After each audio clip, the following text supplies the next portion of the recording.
പരീക്ഷാ പേപ്പർ മൂല്യനിർണ്ണയം നടത്തിയപ്പോൾ ഉത്തരക്കടലാസിലെ 6 പേജുകൾ കണ്ടില്ല. ഇതോടെ വിദ്യാർത്ഥിനിക്ക് നഷ്ടമായത് 30 മാർക്കാണ്. ഹയർ സെക്കൻഡറി മൂല്യനിർണ്ണയത്തിലുണ്ടായ ഗുരുതര പിഴവിനെ തുടർന്നാണ് വണ്ടൻമേട് MES ഹയർ സെക്കൻഡറി സ്കൂളിലെ +2 പഠനം പൂർത്തിയാക്കിയ ഹ്യൂമാനിറ്റീസ് വിദ്യാർത്ഥിനി അമൃത മുരളീധരന് മാർക്ക് നഷ്ടമായത്. റിസൾട്ട് വന്നതോടെ പുനർമൂല്യനിർണ്ണയത്തിന് അപേക്ഷിച്ചു.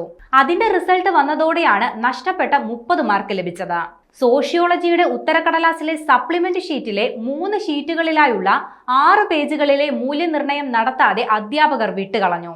ഇതോടെ +2 ഫലം വന്നപ്പോൾ 80-ൽ 49 മാർക്കാണ് അമൃതയ്ക്ക് ലഭിച്ചത്. പുനർമൂല്യനിർണ്ണയം നടത്തിയതോടെ കഥ മാറി 80-ൽ 79 മാർക്ക് ലഭിച്ചു. അമൃതയ്ക്ക് സോഷ്യോളജി ഒഴികെയുള്ള വിഷയങ്ങളിൽ മികച്ച മാർക്ക് ലഭിച്ചിരുന്നു. സോഷ്യോളജിക്കും മികച്ച രീതിയിൽ പരീക്ഷ എഴുതാൻ കഴിഞ്ഞിരുന്നു. മാർക്ക് കുറഞ്ഞതിനാൽ അസ്വാഭാവികത തോന്നി. തുടർന്നാണ് പുനർമൂല്യനിർണ്ണയം നടത്താൻ തീരുമാനിച്ചത്.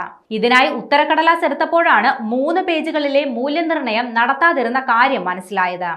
അമൃതയ്ക്ക് മറ്റെല്ലാ വിഷയങ്ങളിലും A+ ലഭിച്ചിരുന്നു. സോഷ്യോളജിക്ക് മാർക്ക് കുറഞ്ഞതോടെ NSSന് ലഭിച്ച ഗ്രേസ് മാർക്ക് ഉൾപ്പെടുത്തി മുഴുവൻ വിഷയങ്ങൾക്കും A+ അമൃതയ്ക്ക് നേടാനായി.